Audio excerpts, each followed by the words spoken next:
இப்போ இதில் வந்து செகண்ட் சம் பார்க்கலாம். செகண்ட் சம் வந்து என்ன கொடுத்துருக்காங்கன்னா 3x² minus 3xy³ comma x² y² இந்த மாதிரி 3 டேர்ம் கொடுத்து இதில் வந்து find the product of the டேர்ம்ஸ்னு கொடுத்துருக்காங்க.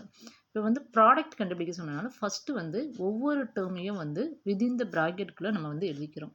இப்போ எழுதியாச்சு. எழுதுனதுக்கு அப்புறம் என்ன பண்ணுறோன்னா ஃபஸ்ட்டு வந்து நம்பர்ஸ், அதாவது ஐ மீன் வந்து என்னென்னா அந்த முன்னாடி நம்பர்ஸ் கொடுத்துருக்காங்களா அந்த நம்பர்ஸ் எல்லாத்தையுமே மல்டிப்ளை பண்ணி எழுதிடலாம்.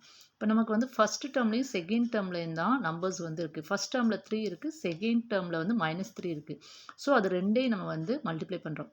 இந்த 3யும் -3யும் மல்டிப்ளை பண்ணால் 3 3s are 9. இங்கே வந்து ப்ளஸ் இருக்குது, plus into minus minus, so -9. So அந்த -9 போட்டாச்சு. நெக்ஸ்ட்டு வந்து வேரியபிள் பார்க்கலாம். வேரியபிளில் எக்ஸு ஒய் கொடுத்துருக்காங்க. ஃபஸ்ட்டு எக்ஸுன்னு பார்த்தோம்னா இதில் வந்து பவர்ஸ் 2 இருக்குது. இங்கே பவர் பார்த்தோன்னா 1 இருக்குது, இங்கே பவர் வந்து 2 இருக்குது. ஸோ 2 + 1 3, 3 + 2 5. ஸோ எக்ஸ் பவர் 5 வந்துடுச்சா. நெக்ஸ்ட்டு வந்து ஒய் எடுத்துக்கலாம். ஒய் வந்து இங்கே பவர் 1 இருக்குது, இங்கே வந்து ஒய் பவர் 3 இருக்குது, இங்கே ஒய் பவர் 2 இருக்குது.